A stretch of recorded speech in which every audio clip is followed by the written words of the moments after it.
starting with the harmonious psychedelic pop stars Mamas, and the Papas isn't normally what I do here. But the 2017 Yamaha FZ-10 isn't a normal motorcycle. So, I saw an interview with the band long ago, and basically they said when they were in the studio they knew they were onto something when the fifth voice came in the room. There were 4 of them, singing amazing harmonies, all the leaves are brown, etc., and that when the harmonies were particularly harmonious, a new, greater voice appeared. The fifth voice. A suggestion of another dimension unseen but heard and felt right here on Earth under magic circumstances. I hear the fifth voice on this most harmonious of motorcycles. The FZ-10 doesn't have one particular characteristic that makes it exceptional, but much like the bike it shares its essential platform with the YZF-R1, the overall balance of all its qualities makes it excel. That and the sublime 998cc crossplan inline 4 sings the same almost syncopated staccato rhythm that is just so interesting and moving.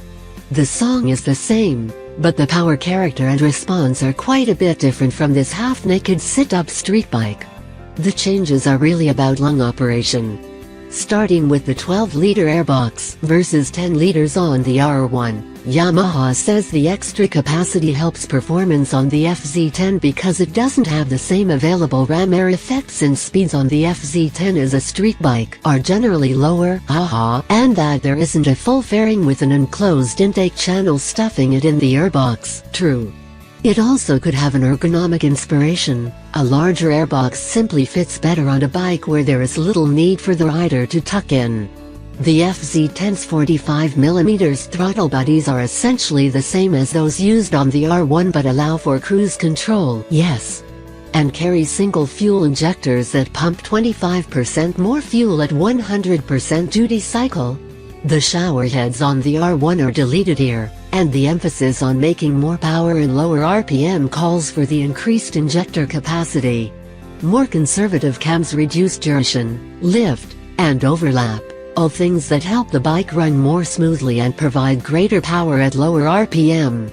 Add to this smaller ports and smaller 31mm steel, not 33mm titanium, intake valves, which give the air and fuel cause to rush more quickly into oblivion at lower RPM, making bottom-end output more robust and overall response feel a lot more immediate than on the R1. All the changes and fracture split steel connecting rods like those used on the R1S mean maximum RPM is 12,200 on the FZ, not the 14,500 of the R1 or even the 12,650 of the R1S. The stock R1 is pretty soft below about 7,000 RPM, but the FZ-10 starts to deliver a significant bump in torque and horsepower at about 6,000 with a first peak of about 70 pound-feet at 7,500, followed by a slight lull, and then a swing up to the max of 73 pound-feet at 9,200 revs.